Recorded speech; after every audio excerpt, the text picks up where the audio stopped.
Hi everybody! Finally I got the water flow sensor. This is quite inexpensive and I bought it from Chinese supplier at about €3. In this video I will connect it to Raspberry Pi and use the Hydrosys 4 software, which is open source, to test the sensor.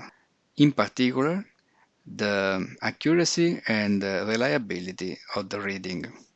Furthermore, I will check which water flow range is supported by the sensor and by the Raspberry Pi configuration. In the test setup, I will have an electric valve, the sensor, and a water container, which indication of the water level. The Hydrosys configuration will be done in the way that the software will switch on the valve, and then, according to the feedback from the sensor, the valve will switch off at a specific value of the sensor. In this way, if I repeat the test multiple times, the water level in the container should be more or less the same for each test. The valve that I will use during the test is this one, is an half-inch valve, and I will connect in series to the sensor. This water flow sensor is very simple. Inside it has a kind of turbine, but I don't know exactly the English term. Anyway, when the water passes inside, the turbine starts to rotate and activates a magnetic switch, which in turn switch on and off at each rotation. The connection is black and yellow for the power at 5 volts, and the yellow wire is connected to the magnetic switch. This is my test setup. As you can see, that is the water flow sensor, the electric valve, then an additional mechanical valve. I will use this to restrict the water flow, and then I have a container with a scale that indicates the water level. I will perform a series of tests to check the sensor reliability at different water flows.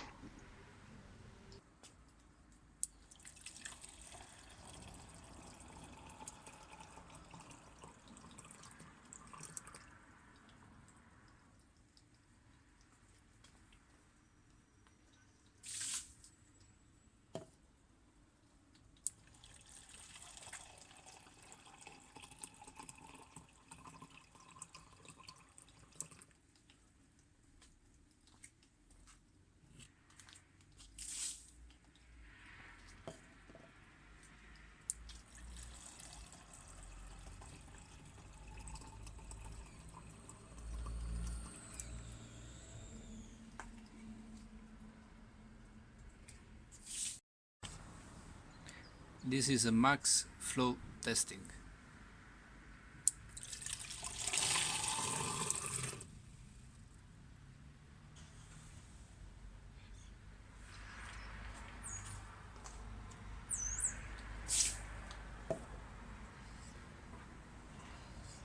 Test number 2.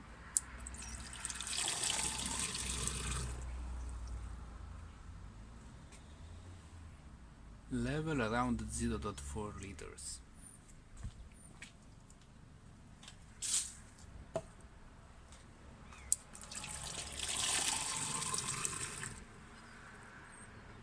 Around 0.4 again.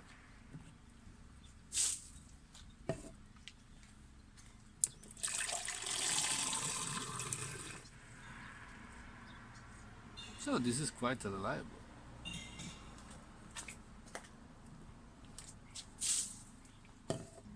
Now let's have a look at the data. Yeah, they are very consistent. Let me show you. This is the reading, as you see, 70 or 69. That's very reliable. Now some conclusions after the testing. We have seen that the stability is quite good and we can replicate the same results several times. Regarding the water flow, I have noticed that for the water flow that are too low, the sensor does not give a reading. This means that internally the blades are not rotating, so there are no pulses. On the other side, when we increase the water flow, it seems the system can handle it quite nicely. Another thing that I have noticed is that the sensor does not give a reading that is proportional to the volume of water. The reading indeed depends very heavily on the water flow. This is not ideal in case we want to have control for the water volume and we have variable pressure or water flow. Anyway, if we have stable water flow and more or less stable pressure, then the sensor is quite accurate. Of course, the scale should be adjusted. Later, I will show the setting of the software. In this part of the video, I'm going to show how to include the water flow sensor into the software configuration. And to do this, the first thing we have to do is to go to the hardware setting page. The water flow sensor requires one GPIO pin. So we have to ensure that the pin that we selected is not already used by other hardware components. For example, in this case, as I'm not using the relay number 2, I'm going to use one of these pins. But first of all, I have to remove the setting relevant to the pin that I will select. If we see the table, we can see that there are 8 relays number 2, and I will use the GPIO pin 22 that is now associated to the relay number 2 position 8. So first of all, I want to remove this row. To do this operation, I go to edit table, then I will look for the relay 2-8 and just delete it. Then I have to confirm the operation. Okay. Now the pin 22 should not be already used. So if I search for it in the table, you see there is no matching result. So now let's go and edit the table to add the water flow sensor.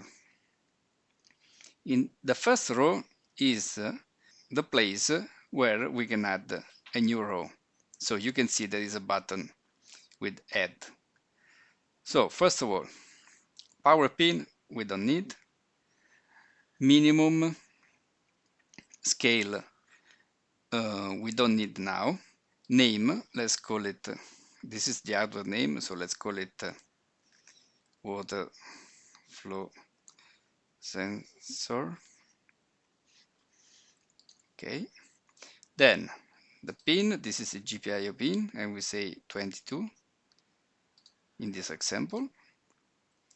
Then title we don't need, max we don't need, logic. Okay, this is going to set the pull-up resistor on the pin.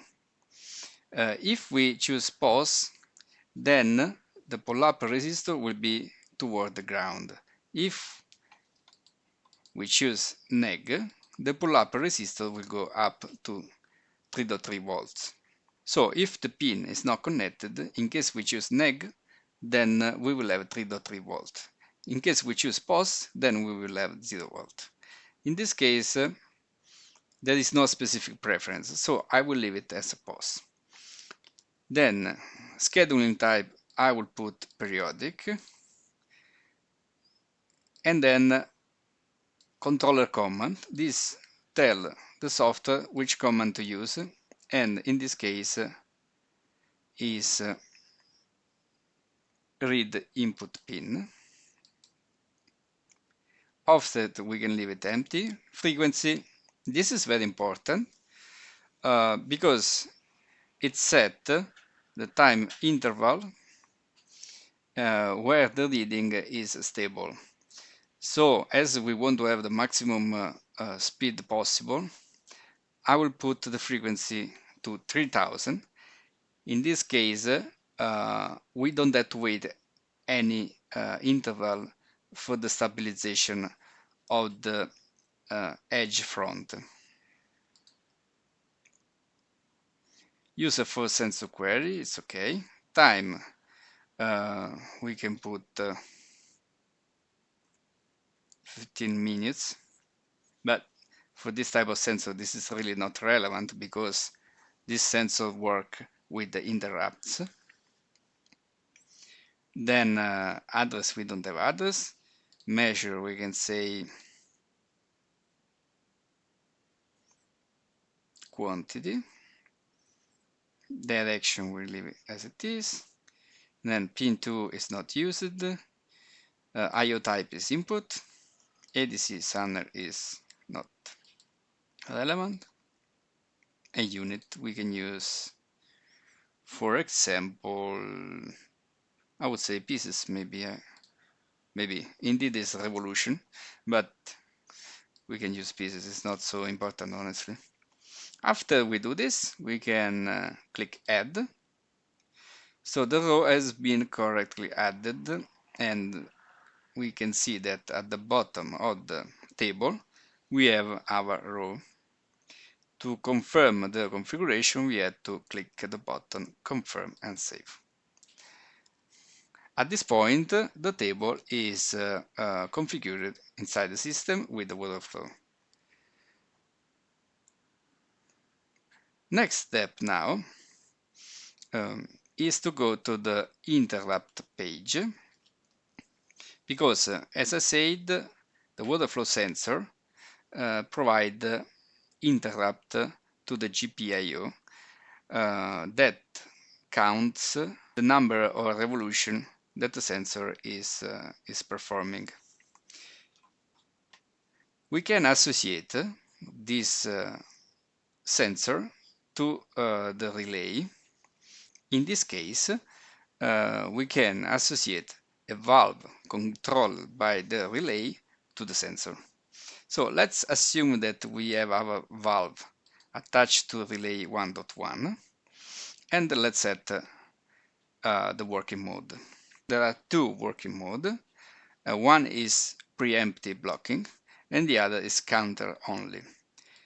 If we want just to have a counter, so when the valve is open, the sensor will start to count the revolution and then giving some idea of the water flow that is passing through the pipe.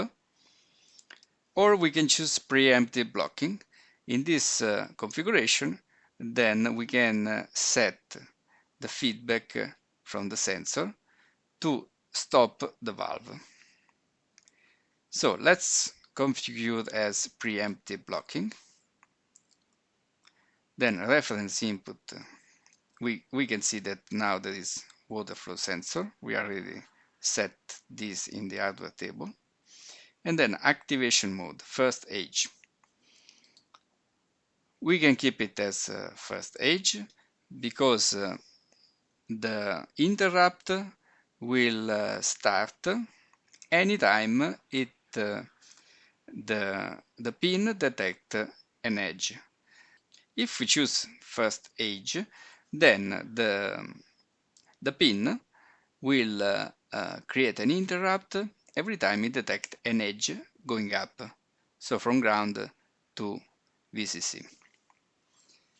And this is okay for this type of sensor. then number of interrupts to trigger an event. Okay, this is exactly the number of edges that the sensor should provide to activate, or in this case, to deactivate the valve. So we can say, for example, 50 revolution, because each edge will correspond to a revolution of the blades inside the sensor. Max time between interrupts to count as the same event. So this is indeed the maximum time between two interrupts, so that the system see it as a single event. This is in second, and we can put even a kind of long interval, but normally an interval that go around 10 seconds is more than enough. So actuator output, and this is important, it should be 0, because we want the valve to stop when the counter coming from the interrupt reach 50. So the duration of preemptive blocking, so we don't want to do any other activity after that.